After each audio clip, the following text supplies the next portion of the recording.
네, 오늘은 추수감사 주일이고 또 오늘 예배 가운데 성찬이 있습니다. 여러분들이 성찬 가운데 참여하셔서 많은 은혜를 누리시기를 바랍니다.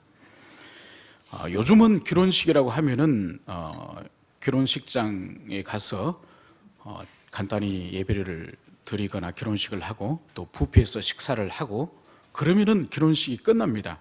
1시간, 2시간이면은 결혼식이 끝나는 거죠. 그런데 저희 어린 시절만 하더라도 시골에서 결혼식을 하게 되면은 벌써 한 3, 4일 전에 돼지 한 마리가 잡습니다. 그러니까 돼지 죽는 소리가 온 동네를 떠들썩하게 하는 거죠. 그러고 나서 한 하루 이틀 전에는 이제 동네 부녀자들이 모여가지고 소뚜껑을 뒤로 뒤집어가지고 거기 불을 지펴서 그 소뚜껑 위에 찌짐을 붙이는 거죠. 그러면 그 당시에 먹을 것이 귀했던 시절에 그 동네 한 가운데에 있는 찌짐 붙이는 그 집에서의 그 콩기름 냄새가 온 동네 퍼져가지고 그 냄새를 맡고 애들이 흥분을 합니다. 그래서 애들이 온 동네를 뛰어다니면서 삼삼오오 뛰어다니면서 그 잔치를 축하하기 시작하는 거죠. 그래서 당일이 되면은 온 동네 사람들이 그 집에 다 모이는 것입니다. 그래서 그 잔치가 한 가정의 한 집안의 잔치가 아니라 온 마을, 시골 마을의 축제가 되는 것을 봅니다. 저희 어린 시절에는 이제 밤이 되면은 잔치집에 이제 아이들이 쳐들어갑니다. 쳐들어가서 잔치 음식을 내놔라고 아이들이 땡깡을 부립니다. 그러면 큰 바구니 같은 거 통을 들고 가서 돼지고기도 통째 큰 덩어리를 얻어오고 또 감주라든지 식혜라든지 뭐 이런 것들을 잔뜩 얻어와가지고 그 늦은 밤에 그 골방에 친구들 모아가지고 그 둘러 앉아서 잔치집 음식을 밤새도록 먹는 그 재미, 그게 기억납니다. 그래서 온 마을에 축제가 되어서 함께 축하하고 함께 기뻐하고 함께 참여하는 그런 기억이 납니다. 오늘 우리 주 예수 그리스도께서 그의 생애 첫 번째의 표적, 첫 번째 표적을 행하신 그 일에 대해서 오늘 사도 요한은 구체적으로 장소와 시간을 언급을 하고 있는 것입니다. 그것이 바로 뭔가 하니까 이 첫 번째 표적에 대해서 사흘째 되는 날, 그리고 갈릴리 가나의 혼례식, 이렇게 구체적으로 이 요한 사도는 이렇게 시간과 장소를 명시하고 있는 거죠. 여기서 가나라고 하는 이 지역이 어디냐? 가나라고 있는 지명은 사실 팔레스타인에 여러 한 3군데 정도 지역이 있습니다. 그런데 이 갈릴리 가나는 예수님이 사셨던 갈릴리 나사렛으로부터는 한 5, 6km 정도, 그렇게 먼 거리는 아니죠. 그 5, 6km 정도 떨어져 있는 거기 있는 성읍입니다. 그리고 오늘 이 시간이 사흘째 되는 날, 이렇게 기록을 하고 있습니다. 이 사흘째 되는 날이라는 이 의미가 뭘까요? 이것은 바로 1장 말미에 나와 있는 주님께서 빌립과 나다니엘을 만나는 일이 있습니다. 그래서 나다니엘이 우리 주님을 향해서 신앙 고백을 하지 않습니까? 바로 그 일 있고 난 이후에 주님이 이제 북쪽 갈릴리로 올라가신 거죠. 그래서 나다니엘을 만난 이후로부터 3번째 되는 날, 그런 의미로 우리가 이해를 하면 될 것 같습니다. 왜 그러면은 이 사도 요한이 마태복음이나 누가복음이나 마가복음에서는 이 날짜의 변경에 대해서는 다른 성경에서는 말씀이 기록되어 있지 않습니다. 그런데 요한복음에서는 앞으로도 여러분들이 계속 살펴보겠지만은 날짜의 변화에 대해서 계속적으로 기록을 이 사도 요한이 하는 거예요. 왜 그럴까요? 이것은 바로 뭔가 하니까 주님께서 이 사도 요한이 이 복음을 기록할 이 시기마더라도 주님께서 천상으로 올라가신 지가 벌써 50년이 지난 후에요. 그러니까 이 요한복음이 기록된 시기를 AD 80년경으로 봅니다. 그러면 주님이 AD 30년경에 사역을 끝내시고 천상으로 가셨다고 한다면 50년이 지난 후에요. 여러분, 1세기 당시, 2000년 이 당시에 사람들의 평균 수명이 얼마 정도 될까요? 사람들의 평균 수명이? 네? 평균 수명이 20세예요, 20대예요. 놀랍죠, 그죠? 2000년 전에 사람들의 평균 수명이 20대예요, 20대. 여러분, 2000년 후인 19세기 들어와서 19세기의 유럽의 평균 수명이 몇 년일까요? 19세기. 그러니까 2000년 후가 되어서 40세가 되는 거예요, 평균 수명이. 그러니까 2000년 전에는 얼마나 사람들이 질병과 여러 가지 요인으로 20대에 다 죽는 거예요, 대부분. 그러니까 벌써 주님이 이제 하늘로 올라가신 지가 50년이 되었으니까 주님의 생존과 주님의 사역을 경험한 사람이 거의 없다 해도 과언이 아니에요. 그러니까 이 주님의 실제적인 사역을 벌써 50년이 지나고 나니까 그것은 허구의 일이야, 인간이 지어낸 일이야, 이런 말들이 벌써 난무하는 거죠. 그래서 이 늙은 노사도 요한이 자기 자신이 직접 주님과 함께 사역에 참여했고 직접 주님의 이적을 직접 보았기 때문에 그것이 구체적으로 이 사실적으로 이 사도 요한이 기록한 거예요. 그래서 사도 요한의 이 요한복음 이 편지 가운데에서는 구체적으로 날짜와 장소를 매우 상세하게 기록한 것은 자신이 실제적으로 경험하였다는 것을 증명하기 위해서 그렇게 기록을 한 것입니다. 여러분, 오늘 주님의 이 공생의 사역을 보면은 첫 번째 이적을 행하신 이 장소가 혼인예식장이에요. 여러분, 세례 요한의 사역의 시작은 어디서 시작됐습니까? 그의 사역은 광야에서 시작되었어요. 그리고 그의 사역은 예수님처럼 풍성하고 화려한 잔치집이 아니라 바로 고행과 금식을 하는 그런 사역으로 세례 요한은 시작을 한 거죠. 그래서 어떤 사람은 이것은 불공평합니다. 세례 요한은 고행과 금식으로서 광야에서 그런 광야 외치는 자로서 사역을 했는데 주님은 화려하게 잔치집에서 먹고 마시면서 주님은 그렇게 공생의 사역을 하는, 이것은 옳지 않습니다. 이렇게 생각하는 사람도 있습니다. 그런데 실제로 주님께서는 실제로 세례 요한의 제자들에게도 그런 비난의 이야기를 듣습니다. 왜냐하면은 세례 요한의 제자와 바리새인들은 금식을 하는데 왜 당신의 제자들은 금식하지 않습니까? 이런 오해를 받습니다. 그리고 실제로 예수님 그분을 향해서도 먹기를 탐하고 포도주를 즐기는 사람이라고 예수님을 그렇게 인격적으로 비난하는 이야기를 예수님이 들으셨습니다. 그런데 이것은 예수님의 사역, 예수님의 그 사역, 하나님의 나라의 그 사역에 대한 이해를 하지 못하기 때문에 이런 비난을 하게 되는 거죠. 바로 뭔가 예수님 당신 자신께서 제자들에게 바로 자신의 이 세상의 공생의 사역의 그 삶에 대하여서 주님께서는 혼인잔치 비유하셨어요. 그래서 당신의 공생의 사역이 혼인잔치 가운데에 참여하는 사람들로 비유를 하셨어요. 그리고 실제적으로 하나님의 나라 비유를 주님께서는 이렇게 비유하셨어요. 마태복음 22장에서 하나님의 나라는 마치 자기 아들을 위하여 혼인잔치를 베푼 어떤 임금과 같으니, 그러니까 하나님의 나라를 혼인잔치에 비유하고 있다는 거예요. 그래서 주님께서 바로 혼인잔치에 참여하는 하객들이 신랑과 함께 참여하는 동안은 먹고 마시고 즐거워할 것이 아니냐, 그러나 신랑을 빼앗길 날이 올 텐데 그 빼앗기는 날에 금식하리라, 주님이 이렇게 말씀하신 거죠. 그래서 그 시대 사람들은, 바리새인들이나 세례 요한의 제자들은 경건이라고 하는 것은 금식하고 고행을 하고 기도하고 이런 것이 경건의 본질이라고 생각했지만은 메시아가 오셨잖아요. 하나님의 어린 양이 오셨잖아요. 그때는 하나님의 어린 양이신 그리스도 앞으로 나가서 그분의 말씀을 듣고 그분과 함께 교제하는 그것이 경건의 본질인 것이죠. 오늘 기독교 신앙에 대해서도 오해가 있습니다. 그러니까 기독교 신앙은 주님께서 이 땅에 온 백성에게 큰 기쁨의 소식을 주겠다고 하는 것이 바로 그리스도 이 땅에 오심에 대한 천사의 고지입니다.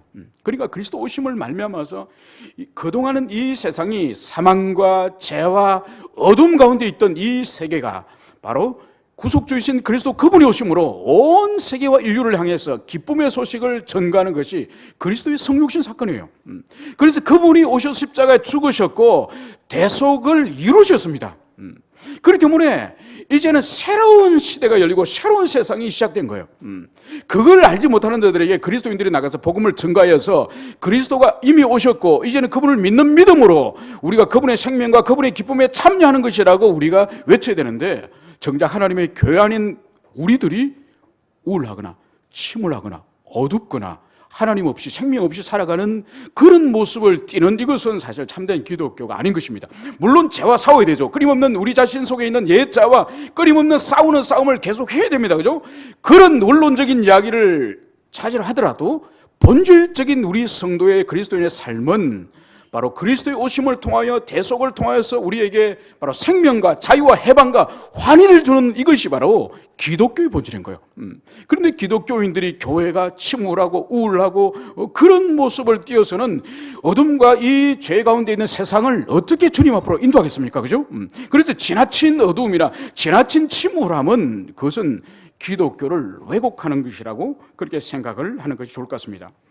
이제 오늘 이 잔치집에 오늘 이 예수의 어머니 마리아, 이 어머니가 있었음을 봅니다. 우리 성경에서는 오늘 여기서 예수의 어머니가 계시고 그렇게 표현이 됐습니다만, 헬라어로 보면은 이 예수의 어머니 마리아가 이 집에 계속적으로 있어 왔다고 하는 완료형 시제를 사용하는 거예요.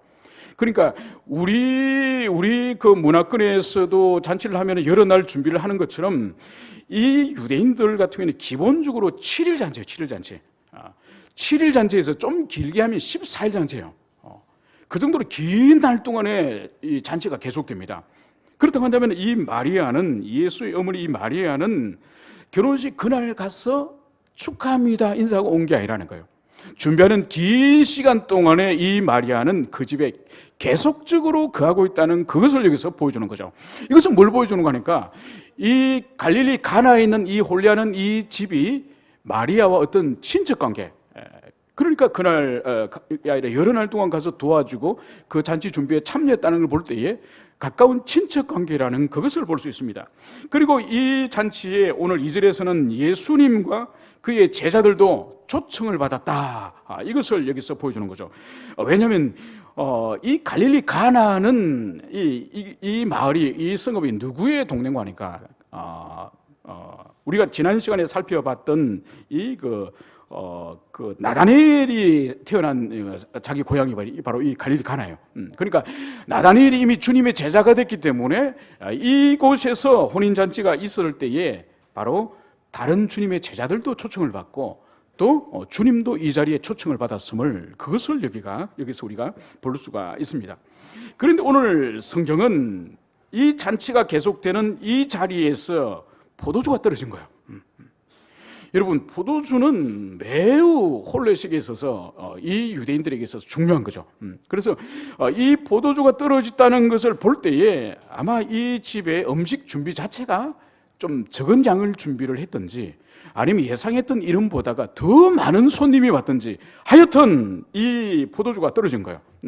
여러분, 포도주 떨어진 것은 우리가 볼 때는 뭐 다른 거로 대용식으로 대용하지 이렇게 하지만 이거는 아닙니다. 그죠? 이 지방 사람들은 음식과 포도주를 항상 같이 먹는 거기 때문에 포도주가 끊어지면은 잔치가 끝나는 거예요. 파고 집에 가야 되는 거예요. 그래서 이 시대의 문헌을 보면요, 이 시대의 자료를 보면은 잔치 중에 포도주가 부족하여 떨어지면은 어떤 일이 벌어지는 거니까 주민들이 고소를 해요. 실제로 그래요. 그러니까 이거는 도덕적으로 포도주를 적게 준비했다는 문제가 아니라 잔치에 풍족하게 포도주를 준비를 못하면 고소를 당한다니까요. 그 정도로 이 문제는 심각한 문제예요. 그러니까 이런 문제 앞에서 오늘 예수님에게 이 마리아가 찾아와서 바로 포도주가 떨어졌다, 이 이야기를 오늘 하게 된 것입니다. 그런데 오늘 이 마리아가 예수님에게 포도주가 없다 하는 이 말에 대해서 이제 예수님의 반응과 예수님의 말씀이 나옵니다. 오늘 여기서 볼 때에 예수님이 마리아를 향해서 여자여 이렇게 부르는 거예요. 여러분, 이것이 좀 자연스러운 표현입니까? 만약 여러분들의 아들과 딸이 외출했다가 집에 들어가는데 여자여 오늘 수고하셨습니다. 또 여러분이 만약 아빠인데 아빠가 집에 들어갔는데 오 남자여 수고하셨습니다. 얼마나 이상한 표현입니까? 그죠? 그래서 어떤 사람은 이 부분을 해석을 할 때에 예수님이 갑자기 자기 어머니를 향해서 이런 표현, 여자여 하는 이 표현이 좀 무례한 표현이 아닌가, 좀 적절하지 않는 표현이 아닌가, 그렇게 생각을 하는 거죠. 그렇지 않습니다. 우리 성경은 이렇게 여자여라고 번역이 됐지만은 이게 이제 헬라어 귀나이라고 하는 이 단어를 사용해요. 이 귀나이라고 하는 이 단어는 우리 말로 여자여는 오히려 합당하지 않습니다. 이것은 고대 문을 보면은 왕이 자신의 왕비를 향하여 높여 부를 때에 이 귀나이라는 이 용어를 사용하고 또 좀 더 적절한 번역을 만약 한다고 한다면은 사랑하는 여인이요, 사랑하는 여자요, 이런 의미로 해석이 되는 거죠. 그러니까 이 귀나이, 이 여자애라고 하는 이 표현이 원어적으로 볼 때는 이것이 무례하거나 적절하지 않거나 그런 것은 결코 아닙니다. 그럼에도 불구하고 우리가 여기서 잘 주목할 것은 우리 주님께서 아마 지금까지는 어머니라고 집에서 불렀겠죠. 그렇게 부르던 주님께서 오늘 이 자리에서 또 포도주가 떨어진 이 상황에서 포도주가 떨어지던 이 고지를 하는 어머니를 향해서 여자요라고 하는 여기에는 큰 의미를 함축하고 있다는 그것을 우리가 봐야 되는 것이죠. 그것이 바로 뭔가 하니까 지금까지는 어머니와 아들이라고 하는 혈육의 모자의 관계였지만은 오늘 이 여자여라고 하는 이 귀나이라고 하는 이 표현에서는 드디어 주님과 마리아의 관계가 혈육의 관계, 모자의 관계를 넘어서서 이제는 구속사적인 의미로서의 전환되고 있다는 그 암시를 이 귀나이, 이 용어에서 그것을 보여주고 있는 거죠. 그래서 이제는 모자의 관계에서 이제 구속사적으로 이제 이 그리스도 예수가 자신의 아들이라고 보던 하나님의 아들로서 성자로서 그리스도 예수로서 이제는 이분이 이제는 그 입장과 신분과 태도가 변환되어지고 있다는 것을 바로 이 한 단어를 통하여서 그것을 볼 수 있는 거죠. 그렇기 때문에 이것을 마리아가 자신을 향하여 귀나이라 부르더라도 마리아가 오늘 성경을 볼 때는 이의를 제기합니까? 제기하지 않죠. 그대로 그걸 받아들이죠. 이것을 볼 때에 여기서 마리아에게서도 우리가 뭘 볼 수 있는 거 하니까 마리아에게 있어서도 이 예수가 이제 자신의 아들에서 하나님의 아들로 이제는 전환되어서 메시아 사역을 시작하였다는 것을 이 귀나이라는 이 하나의 명사를 통해서 예수님의 태도와 마리아의 태도가 지금 변하고 있다는 그것을 암시하고 있는 것이라고 볼 수 있습니다. 그래서 나는 지금까지 마리아와 요셉의 아들이었지만은 이제부터 나는 하나님의 아들입니다. 이제는 내가 세상 일을 하였지만은 이제부터 내가 하나님의 일을 시작하겠습니다. 이 선언적인 의미가 이 귀나이, 여자여 이 단어 가운데 있다고 볼 수 있습니다. 그리고 오늘 주님께서는 이어서 이 마리아를 향해서 나와 무슨 상관이 있습니까? 그러니까 포도주가 떨어졌다는 것을 이 예수에게 와서 이 마리아가 말하지 않습니까? 이게 포도주가 떨어진 이게 나와 무슨 상관이 있습니까? 이 말을 우리 주님께서 하신 거죠.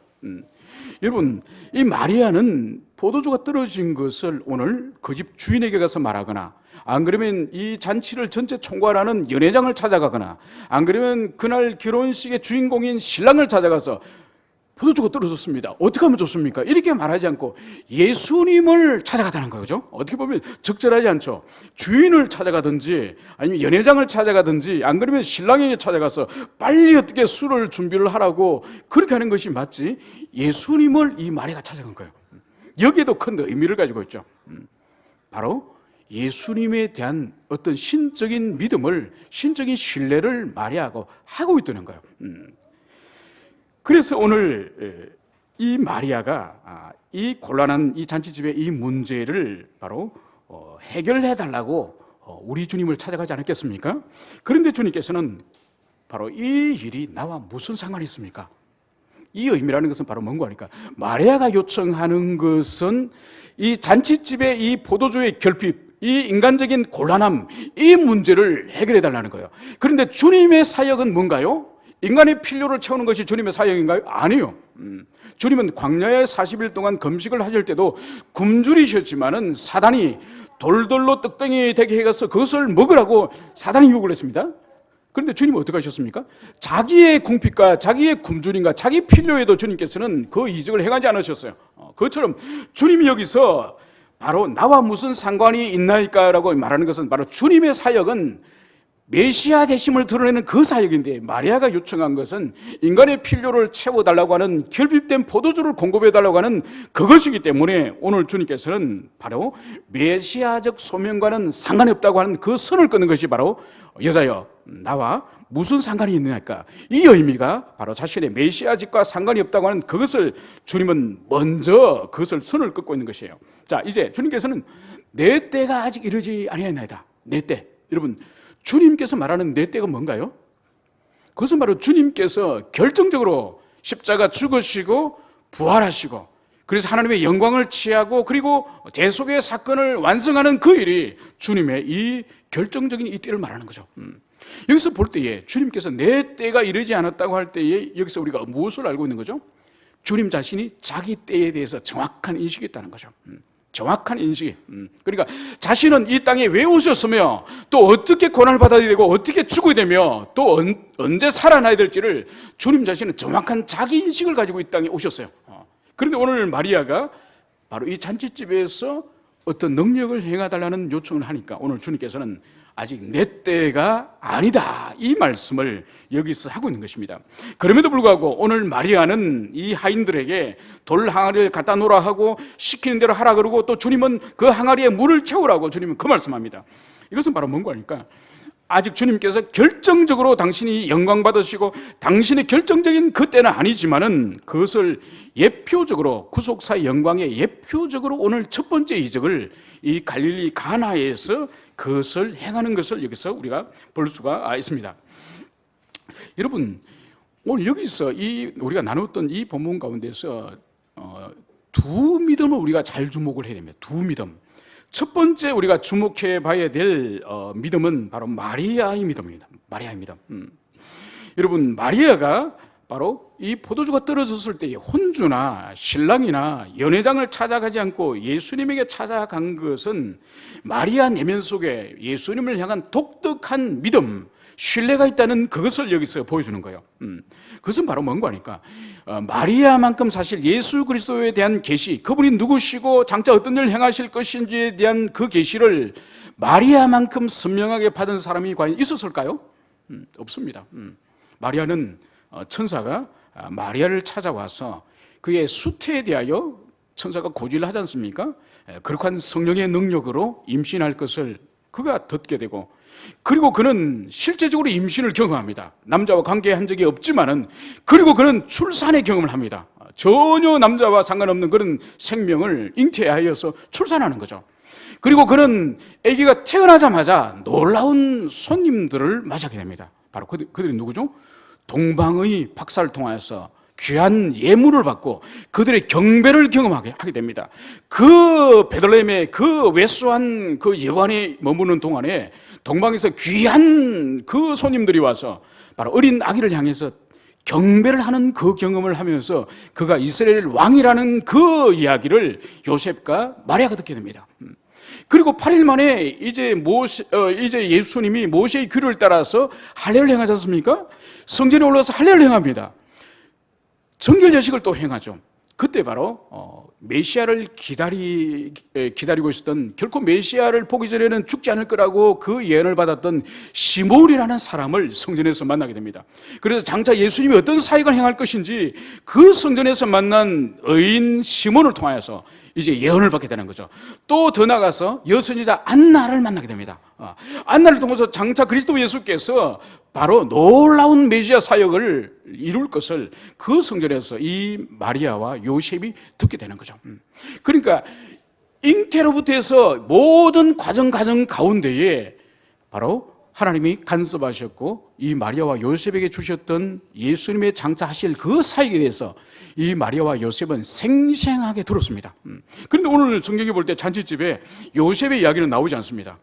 추측해 보는데 요셉은 아마 예수님이 어린 시절에 죽었다고 그렇게 보는 것이죠.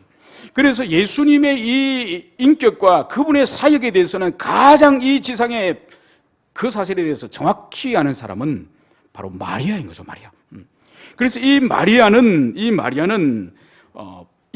심령 가운데에 이 예수님은 이제 앞으로 어느 시점인지 알 수 없지만은 반드시 사람의 아들이 아니라 이제 드디어 하나님의 아들로서 그리스도로서 메시아로서 사역을 시작할 시점이 있을 거라고 하는 것은 이 마리아는 그것을 항상 마음속에 기억을 하고 있었던 것이죠. 그런데 오늘 우리가 살펴볼 것 중에 하나가 이 마리아의 이 믿음이 매우 중요하지만은 이 마리아를 왜곡하는 사람들이 있습니다. 바로 뭔가니까 가톨릭에 있어서 마리아 숭배 주자들, 이들은 이 요한복음 2장에 있는 이 가나의 혼례잔치에서 물을 포도주로 변경한 이 사건을 가톨릭은 왜곡적으로 그것을 사용을 합니다. 바로 뭔가니까 예수님이 이적을 베푼 것은 마리아의 부탁을, 어머니의 부탁을 예수님이 잘 들으시고 그렇게 표적을 행하셨다는 거죠. 그래서 예수님은 어머니인 마리아의 말씀을 잘 들어주시는 분이다. 그래서 이것을 가지고 그들이 교리를 더 발전시켜가지고 결국은 마리아가 단순한 하나님의 큰 은혜를 입었던 한 여인을 넘어서서 바로 성도의 기도를 들어오는 중보자로서의 위치까지 마리아를 격상하는 거죠. 그래서 마리아에게 기도하면 마리아가 예수님에게 부탁해서 마치 포도주가 떨어졌을 때에 마리아가 예수님에게 부탁하니까 포도주를 만들어 주었던 것처럼 우리의 기도 또한 마리아에게 부탁을 하면은 마리아가 예수님에게 부탁하여서 우리의 기도를 응답한다고 이들은 그렇게 생각을 한 거죠. 그래서 기도를 들으는 또 다른 중보자로서의 마리아, 그리고 심지어 이 마리아는 로마 가톨릭에서는 하나님의 어머니, 그리스도가 성자시니까 그리스도의 어머니니까 하나님의 어머니로까지 이들은 로마 가톨릭 교리서 495조, 509조에서 이 교리서에서 분명하게 그것을 가르치고 있습니다. 그리고 더 나아가서 2차 바티칸 공회의 목회 헌장 54항에서는 이 마리아를 인류의 어머니, 인류의 어머니로까지 부릅니다. 그리고 그 가톨릭 교리서 966조에서는 하늘의 여왕이라고, 천상으로 죽지 않고 하늘로 성천하여서 하늘의 여왕이 되었다고 이 마리아를 높이고 있는 것이죠.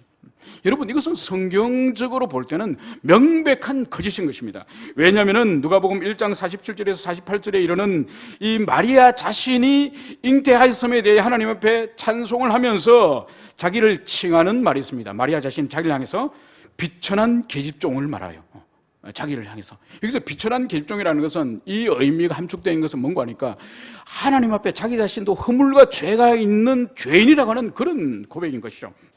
그래서 그가 분명히 하나님의 은택을 입은 여인이고 하나님의 큰 은택을 입은 그러한 사람인 것은 분명하지만은 그가 무죄하거나 평생 동안을 동정녀였거나 또 죽음을 보지 않고 하늘로 성천한 그런 가르침들은 모두 잘못된 거죠.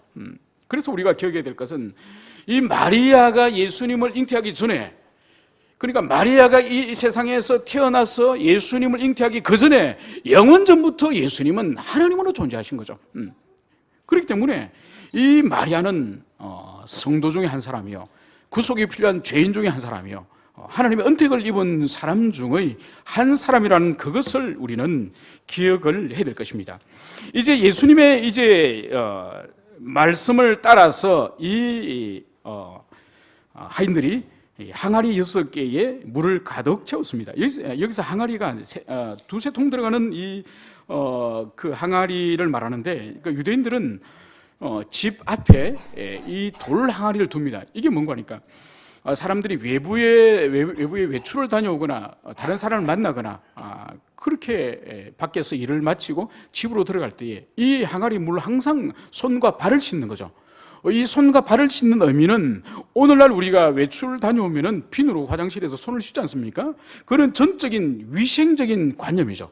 그러니까 손에 있는 세균이나 나쁜 것을 제거하기 위해서 씻는 거지만은 이 시대의 돌항아리에 있는 물을 가지고 손이나 발을 씻는 것은 위생의 개념보다가 제의적인 부정의 개념이 더 강한 것입니다. 바로 뭔가 하니까 외부에서 우리가 만나서 안 될 죄인과 만나서 대화를 나눴거나 또 죄인과 악손을 만졌거나 아니면은 질병이나 어떤 부정한 율법에 의해서 부정한 곳에 우리가 그 장소에 갔었거나 또 만져서 안 되는 부정한 그런 사물들을 우리가 만졌거나 또 이방인들과 대화를 했거나, 그리고 율법에 우리 건갈 때 부정한 것들은 너무너무 많아요. 그것을 자기도 모르게 부지불식간에 그 율법을 범했을 때에 그 몸을 가지고 집에 들어오기 전에 이제 손과 발을 깨끗하게 씻을 때에 그 부정함으로부터 제거된다고 그렇게 생각한 거죠. 바로 그 용도로서 집 앞에 있는 돌항아리예요. 그래서 주님께서는 그 돌항아리에 물을 채우라는 거죠. 그런데 그 돌항아리는 크기가 좀 다릅니다. 어떤 것은, 큰 것은 돌항아리 하나에 약 100리터까지 큰 그런 사이즈가 있는가 하면 그보다 좀 작은 사이즈도 있고, 정확히 여기는 어느 정도 사이즈인지 알 수는 없지만은 이것을 6개씩이나 채우라고 할 때 볼 때는 많은 양의 물이 필요했던 것은 분명합니다. 이제 주님께서는 이것을 떠서 연회장에게 갖다 주라고 명하십니다. 그리고 이 연회장은 물로 된 포도주를 맛을 보는 거죠. 오늘 여기서 여러분 아무 말도 하지 않는 사람들이 여기서 등장합니다. 여러분 예수님 말씀하시죠. 마리아도 지시하죠. 연회장도 포도주를 맛보고 좋은 상품의 포도주라고 그렇게 칭찬하죠. 여기서 말이 없는 사람이 누군가요? 하인들이에요. 하인들은 마리아가 하인들에게 그분께서 무엇을 명하시든지 그대로 해라고 하인들에게 명하였죠. 그리고 또 예수님 자신이 또 하인들에게 항아리에 물을 채우라고 말씀하셨죠. 여기서 하인들의 언급은 일체 나오지 않습니다. 오직 하인들을 여기서 주장하는 것은 바로 뭔가 하니까 그대로 마리아와 예수님의 그 말에 대한 온전한 순종. 그래서 이 온전한 순종의 결과로서 이 연회장에게 가져다 준 이 물은 바로 포도주로 변한 물이었다는 거죠. 그래서 이 포도주는 또 아주 맛을 본 이후에 이 연회장은 깜짝 놀랍니다. 왜냐하면 잔치의 기본적인 그런 많은 포도주를 공급할 때는 사람들에게 먼저 좋은 것을 먹이고 술이 좀 취해가지고 이제 감각이 좀 둔해지고 분별이 좀 떨어지고 그러면은 이제 값싸고 질이 떨어진 그런 술을 보통 공급을 하지 않습니까? 그런데 오늘 이 연회장은 깜짝 놀라는 거죠. 처음에 먹었던 좋은 질 그 포도주보다 더 좋은 포도주를 이 잔치의 말미에 가져오니 이 연회장은 깜짝 놀라는 거죠. 그런데 오늘 성경은 연회장은 이 포도주의 근원이 어딘지를 알지 못하였더라, 그 말씀을 여기서 하고 있습니다. 그러면서 오늘 11절에서는 예수께서 이 첫 표적을 갈릴리 가나에서 행하여 그의 영광을 나타내심에 제자들이 그를 믿으니라, 이렇게 말씀을 하고 있습니다. 여러분, 오늘 여기서 보여주고 있는 것은 바로 뭔가 하니까 우리가 두 가지를 마지막으로 살펴봐야 될 것입니다. 갈릴리 가나에서 행한 이 첫 표적이 그의 영광을 나타냈다는 거예요. 그리고 두 번째는 제자들이 그를 믿으니라, 제자들에게 믿음의 작용을 하였다는 이 두 가지를 오늘 여기서 말씀을 하고 있습니다. 먼저 여기서 바로 이 표적을 통해서 그의 영광, 예수의 영광을 드러냈다고 하는 이 부분을 먼저 살펴보도록 하겠습니다. 여러분, 2장부터 12장까지는 예수님의 7가지 표적이 계속적으로 등장을 합니다. 그 표적의 본질이 오늘 여기서 말씀하고 있는 것처럼 그의 영광을 나타내는 거예요. 그의 영광을. 여러분, 오늘 여기서 주님이 사용하였던 포도주를 만드는데 사용하였던 이 물질은 뭔가요? 물이요, 물. 물과 포도주는 동질의 그런 원리입니까? 동질의 물질입니까? 아니죠. 사람들의 손과 발을 씻는 흙물과 같은 그런 물로서 양질의 좋은 포도주를 만든 거죠. 물과 포도주는 전혀 다른 물질이죠. 전혀 다른 물질을 주님께서 창조하신 거예요. 여기서 바로 뭔가 하니까 흙으로 흙과 전혀 다른 사물인 사람을 주님이 만드셨죠, 그죠? 그래서 흙과 전혀 다른 사물인 사람을 창조하신 그분께서 물과 전혀 다른 사물인 포도주를 그분이 지으신 거예요. 그래서 여기서는 주님께서 창조주이심을, 제2위 하나님이시며 창조주이심을 여기서 그것을 보여주는 거예요. 두 번째 여기서 볼 수 있는 바로 주님의 영광의 또 본질이 바로 뭘까요? 사람의 손이나 씻고 허드렛 물이나 사용하는 그 물질로서 정말 맛있는 포도주로 만드신 이것은 무가치하고 하나님을 떠나서 아무 의미가 없고 하나님에 대적하고 그런 우리 인생들을 그리스도 예수 안에서 충성케 하시고 회심케 하여서 우리를 하나님께 영광 돌리며 하나님의 나라와 하나님의 복음을 증거하는 그런 유익한 존재로 우리를 변화하실 것임을, 새 창조가 일어날 것임을, 그것을 여기서 보여주는 거예요. 여러분, 이 세상에는 사람들의 눈으로 볼 때는 참 잘 사는 사람도 있고 참 잘 못 사는 사람도 있다고 우리 눈으로 볼 수는 있지만은, 그런데 하나님의 눈으로 볼 때는 그리스도 안에 있지 않는 인간들은 다 매한 가지예요.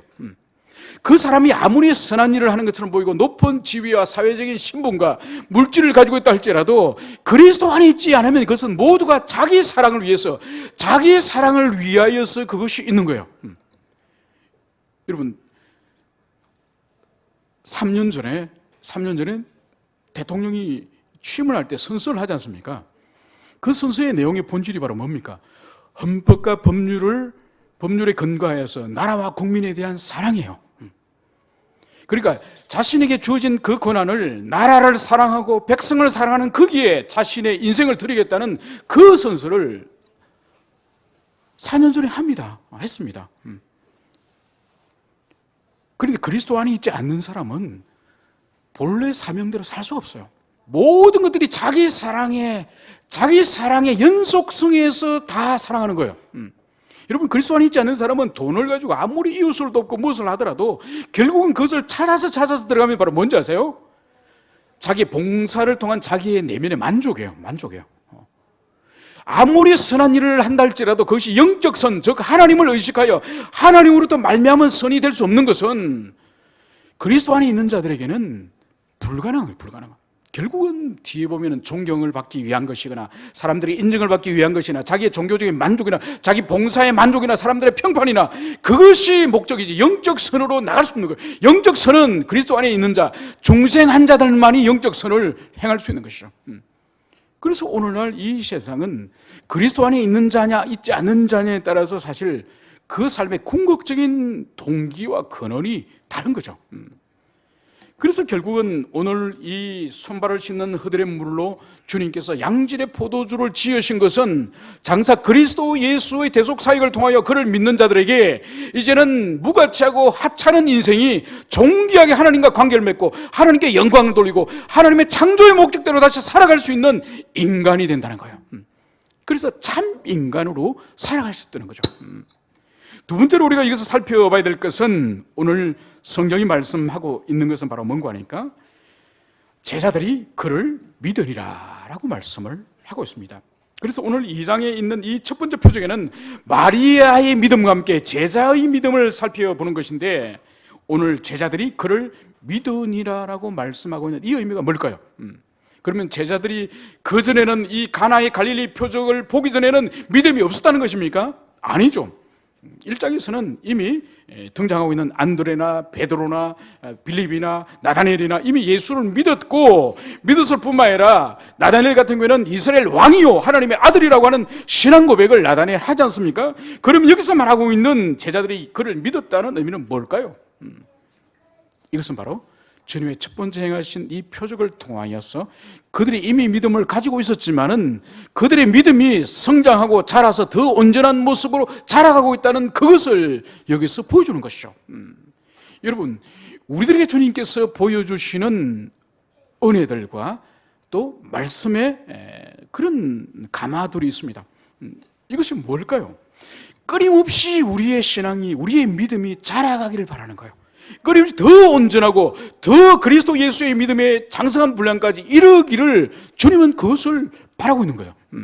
그래서 이 갈릴리 가나의 이 첫 번째 이 표적을 통하여서 바로 마리아의 그 믿음과 또 하인들의 그 순종을 주님 사용하시고 그래서 이 물로서 포도주로 바꾸신 일, 그리고 이 표적을 통해서 이제 믿음의 초보를 시작하고 있던 그 제자들에게도 더 온전한 믿음으로서 자라갈 수 있도록 그 은혜를 허락해 주신 것입니다.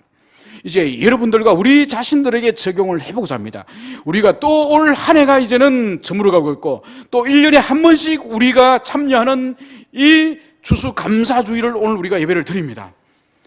올 한 해를 통해서 우리가 얼마나 더 온전해져 가고 있습니까? 올 한 해의 예배와 올 한 해의 말씀을 통해서 우리의 믿음이 얼마나 더 자라가고 있습니까? 오늘 주님께서는 그것을 여러분들에게 물어보고 있는 것입니다. 올 한 해가 이제 남은 몇 주 동안에 더 그리스도 안에서 온전해져 가기를, 더 거룩해져 가기를, 더 성결해져 가기를 간절히 간구하는 여러분들이 되었으면 좋겠습니다. 함께 기도합시다.